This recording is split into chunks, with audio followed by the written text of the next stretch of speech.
everyone. It's 7 Minutes with the Savior with Pastor Randy Fry from Gower Christian Church. There's the timer keeping me semi-honest this morning.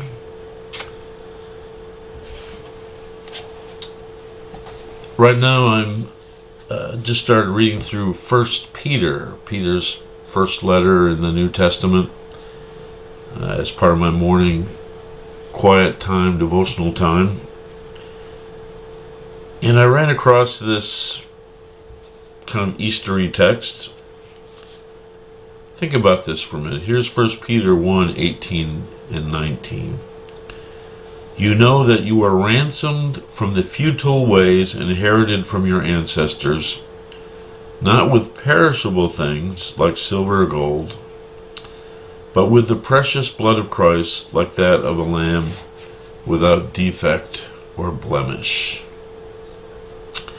Started thinking about that phrase, the precious blood of Christ, this morning. And what exactly does that mean? How, in what ways was Jesus' blood precious? I just started thinking about that. I came up with a few ways. There's probably more. But it's precious because it's the blood of the divine. Jesus was a completely unique, set-apart human being. There was no one like it before him, and there has been no one like Jesus after him, nor will there be. He was completely unique, completely holy. That means set apart.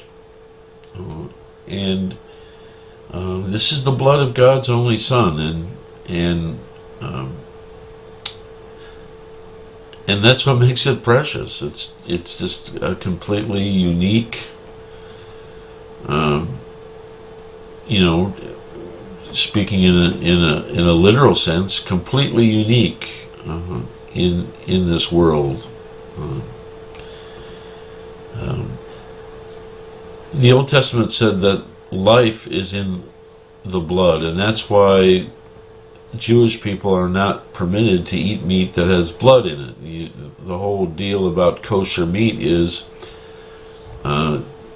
meat that is kosher is slaughtered in a particular way, and in a way that removes as much of blood from it as possible. They're not allowed to eat blood because life is in the blood. That's their understanding. If we don't have blood in us, we don't live. That's the bottom line. And so Christ's life was expended. Christ's blood was poured out as a sacrifice for humankind's sin. And again, Jesus was uniquely in a position to do that. No one else could make that sacrifice. That's our proclamation, that Jesus came because only Jesus could do what Jesus did. And in the shedding of the blood, he became an atoning sacrifice. And that's really the third thing for us to think about, is it's the blood of the sacrifice. And through Christ's sacrifice, the power that sin and death had over us is broken. Sin doesn't have power over us anymore. Death doesn't have a victory over us anymore.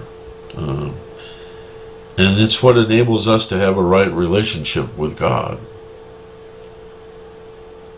And again, there was only one unique person in this world that could do that, and that was Jesus. And that's what makes his blood precious. Just the complete uniqueness of who Jesus is. It's precious because he knowingly, willingly, obediently went to the cross. And of course, we just celebrated Easter.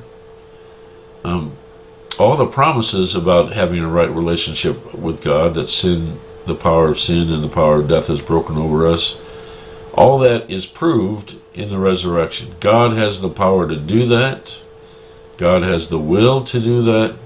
And God did do that through Jesus Christ. And we celebrate that. That's something, that is something to appreciate with deep gratitude, to reflect on humbly, but also take that assurance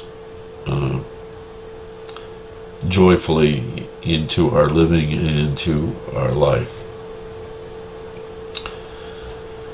So some thoughts to think on this morning. This weekend, Saturday morning, we have men's breakfast here at the AFC, at our fellowship center at 7 a.m.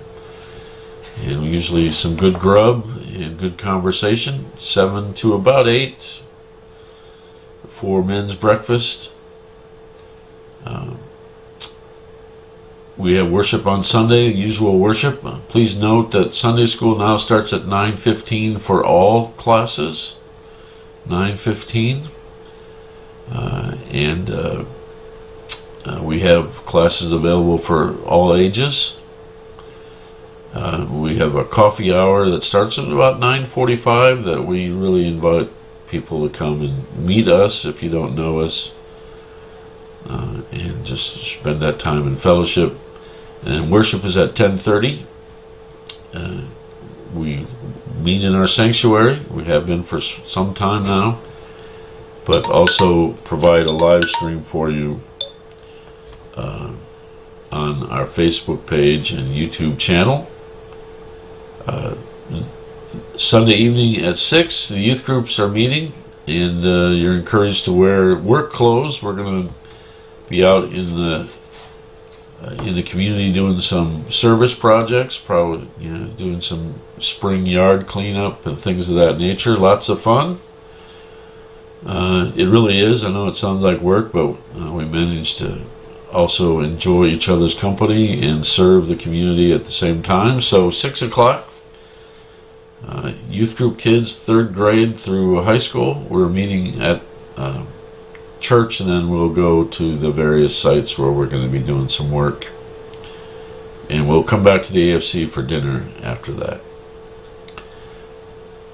That does it for this edition of 7 Minutes with the Savior. Until we meet again online or in person, I bid you peace.